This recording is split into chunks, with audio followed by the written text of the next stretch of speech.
Pandangan mata saya 100% Kota Lintang bawah hancur. Semua kami selamat, tinggal nyawa aja lah ini badan.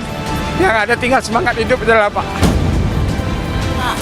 Saya sebagai RT sendiri dengan kata-katanya Pak. Kondisi warga ya relatif semuanya sedih, semuanya menderita. Kan masyarakat Indonesia juga tahu bahwa bencana ini kan dari Yang Maha Kuasa gitu, bukan mau kita, nggak bisa nyalahkan siapa-siapa. Saya berharap ini bukan bencana-bencana daerah lagi nih, ini bencana nasional.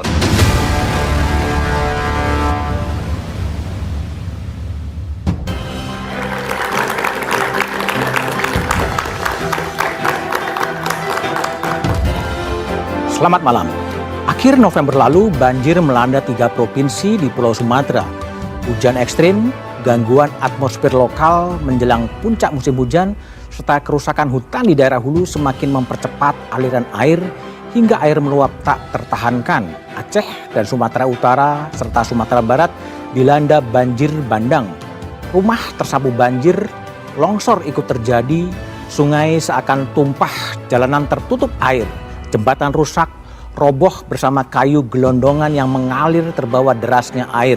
BNPB mencatat jumlah korban jika digabungkan hingga sore tadi, banjir besar di Sumatera kali ini menelan 770 orang korban meninggal.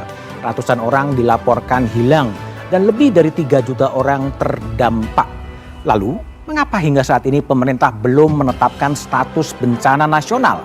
Apa yang harus jadi perhatian dari banjir Sumatera? Inilah Satu Meja The Forum, ratusan jiwa meninggal. Mengapa belum jadi bencana nasional?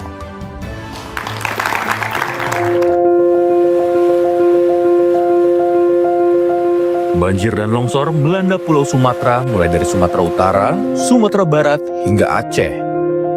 Sepekan usai bencana, masih banyak daerah yang terisolasi hingga warga yang belum menerima bantuan. Sejumlah kepala daerah menyatakan tak sanggup menangani dampak bencana. Mereka meminta pemerintah pusat menetapkan status bencana nasional di Aceh, Sumatera Utara, dan Sumatera Barat. Untuk pemulihan tentu nanti akan kita lihat nanti ada perumahan ya, nanti ada perumahan, kemudian ada infrastruktur, dan juga ada areal pertanian. Ini akan menjadi pembicaraan kita nanti, termasuk juga nanti dukungan anggaran. Karena dengan efisiensi ya yang terjadi 2026 ya, nah tentu ini akan ada hambatan-hambatan tentunya. Kalau itu makanya sekarang terbincangan juga di kalangan banyak pihak dan terutama sekali DPD RI, itu bagaimana mendorong bencana ini bencana nasional. Desakan serupa juga disampaikan Bupati Nagan Raya, Teguh Raja Kumangan. Kami bermohon kepada Bapak Presiden supaya bencana besar ini dapat ditetapkan sebagai status bencana nasional. Tapi khusus untuk Kabupaten Nagan Raya sampai saat ini itu belum ada bantuan dari pemerintah pusat yang kami terima, Pak. Menanggapi permintaan penetapan status bencana nasional, Presiden Prabowo Subianto mengatakan akan terus memantau kondisi. Ya kita sekarang apa yang dibutuhkan kita kerahkan, ya. Pak, kalau dari hasil monitor, apakah statusnya bencana darurat untuk bisa nyerah? Iya, kita monitor terus. Saya kira situasi membaik ya. Jadi saya kira kondisi yang sekarang ini sudah cukup, ya. Sementara itu, Kepala Greenpeace Indonesia, Leonard Simanjuntak menyebut, bencana ini terjadi akibat alih fungsi hutan secara besar-besaran di Sumatera. Nah, Sumatera itu sebenarnya memang sudah kehilangan sebagian besar hutannya, sudah terkonversi menjadi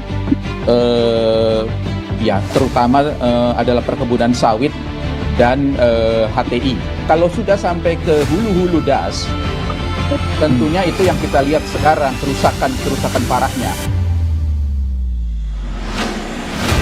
Hingga saat ini masih ada sebagian daerah yang terisolasi akibat rusaknya infrastruktur jalan. Hebatnya, dampak bencana di Sumatera memunculkan tanya, mengapa pemerintah tak kunjung menetapkan bencana yang menimpa Pulau Sumatera sebagai bencana nasional.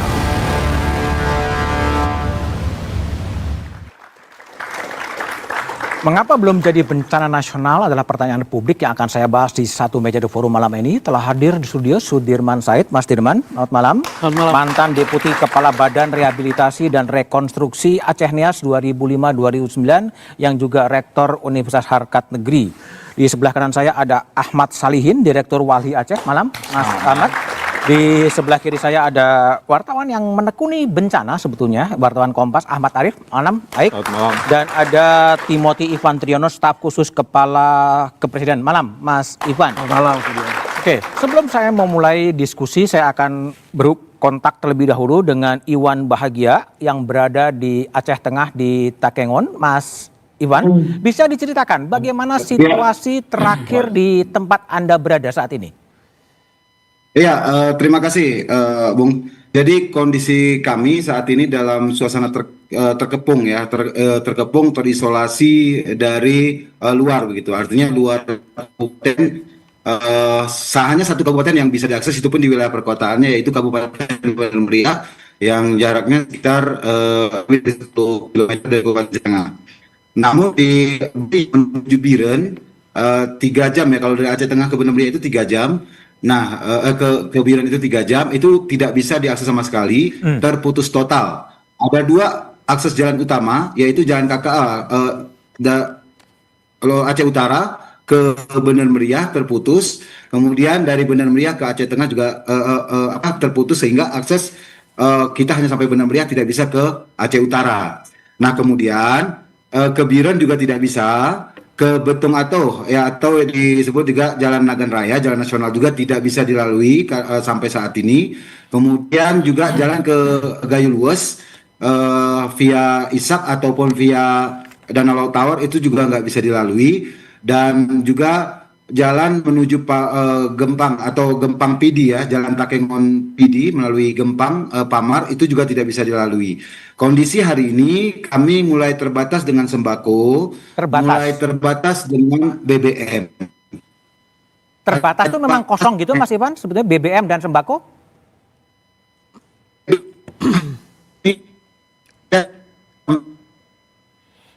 Oke, ini nanti kita coba kontak lagi ya dengan Mas Ivan. Mas Dirman juga saya mendengar kabar Anda juga stranded di Biren ya?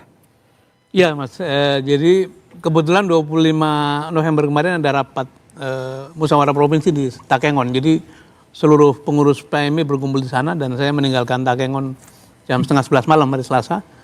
Tetapi memang seharian dari mulai saya datang di Banda Aceh Selasa pagi terus sampai berhari-hari berikutnya hujan tidak berhenti, dan saya berjalan dari Takengon menuju Biren tuh yang biasanya mungkin 2-3 jam, semalaman baru nyampe tuh. Dan ternyata sampai di Biren tidak bisa lagi bergerak karena ke barat maupun ke timur sudah penuh air, dan kami harus 2 hari 2 malam barangkali menunggu sampai air agak surut dan curah hujan turun. Tapi yang paling pengen saya ceritakan adalah betapa suasana itu seperti helpless, tidak ada yang menolong. Helpless? Karena berhari-hari listrik mati, saluran telepon tentu saja mati, kemudian di setiap saya datang ke kantor Koramil, ke Polsek, ke Puskesmas itu semua mengatakan kami lumpuh Pak, nggak bisa berkomunikasi.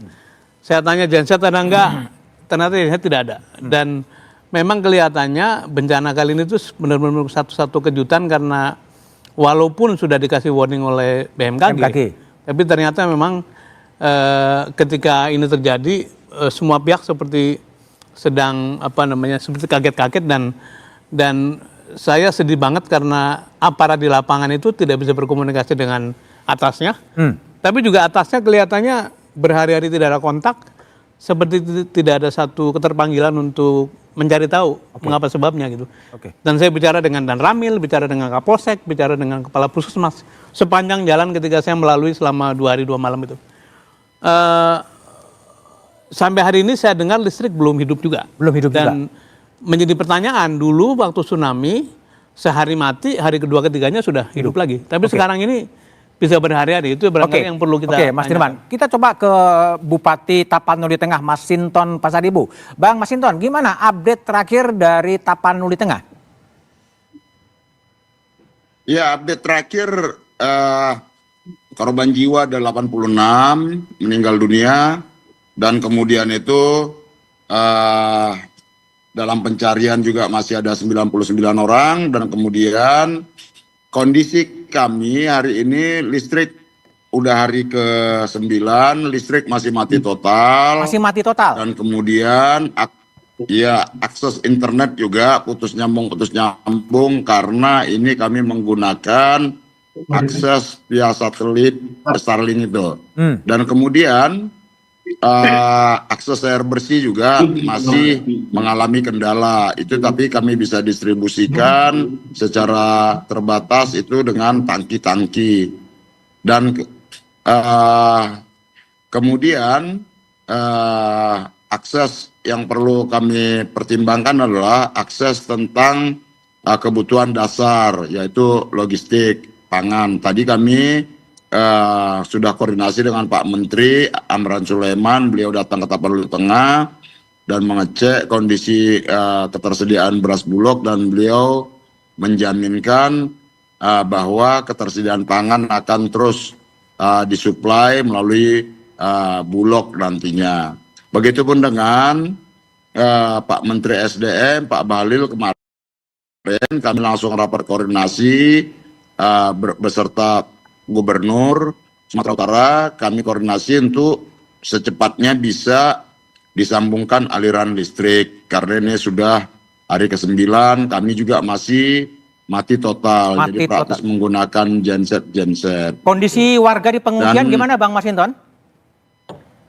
Kondisi warga mengungsi itu ya kondisi memprihatinkan, karena juga satu, akses bantuan logistik juga masih sangat terbatas untuk didistribusikan, dan kemudian pakaian juga ya seadanya, praktis ada yang hanya tinggal pakaian di badan karena hanyut terbawa air, dan kondisi logistik mereka istilahnya sangat-sangat terbatas lah, dan juga kebutuhan pakaian dan juga vitamin dan lain sebagainya juga masih terbatas karena gudang farmasi kami juga ikut terendam. Seperti itu, Pak Budiman. Baik, Bang Timothy, sampai malam ini gimana asesmen Istana gitu terhadap bencana di Sumatera, Aceh, dan Sumatera Barat? Iya, seperti yang tadi sudah sempat disampaikan oleh Pak Menko PMK, bahwa Pak Presiden per 1 Desember kemarin sudah terjun langsung ke 3 lokasi, ya. Dan Pak Presiden sendiri juga sudah menginstruksikan kepada semua jajaran kementerian lembaga untuk segera mengerahkan semua sumber daya, kemampuan, logistik, bantuan semua kepada 3 daerah tersebut. Ya, meskipun statusnya masih tanggap darurat provinsi, tetapi seluruh sumber daya di tingkat nasional itu semua terfokus pada 3 daerah yang terdampak bencana begitu. Dan Pak Presiden juga menegaskan bahwa penanganan bencana di 3 provinsi ini menjadi agenda prioritas nasional yang harus terus diperbaiki. Dan agenda prioritas nasional itu apa ya? Agenda prioritas nasional itu adalah agenda di mana Presiden menginstruksikan kepada seluruh kementerian lembaga untuk memberikan fokus lebih kepada penanganan bencana yang ada di 3 daerah tersebut. Jadi kalau sampai 9 hari listrik belum nyala itu gimana? Ya, terkait dengan listrik itu saya dapat update bahwa PLN itu sudah bekerja ya, turun ke lapangan. 500 personil teknik juga sudah diterjunkan langsung. Lalu juga PLN juga sudah menyediakan tower listrik darurat, ya. Lalu jika untuk komunikasi juga Komdiji sudah mengerahkan perbaikan gitu ya, pemulihan jaringan. Lalu juga ada bantuan satelit seperti Starlink yang sudah dikirimkan ke daerah-daerah gitu. Tadi waktu konvers juga disampaikan Starlink ini kan perlu biaya juga untuk langganannya. Itu juga sudah di-cover oleh pemerintah pusat gitu. Jadi Pak Presiden juga sudah mengalokasikan ya, Pak Menkyu Purbaya juga menyampaikan bahwa seandainya nanti BNPB butuh anggaran tambahan, juga sudah disiapkan anggaran sekian ratus miliar untuk penanganan bencana ini. Baik, Bung Timothy. Jadi sudah ada perintah dari Presiden, tapi realitas di lapangan ada sedikit perbedaan. Kita bahas setelah jeda berikut ini.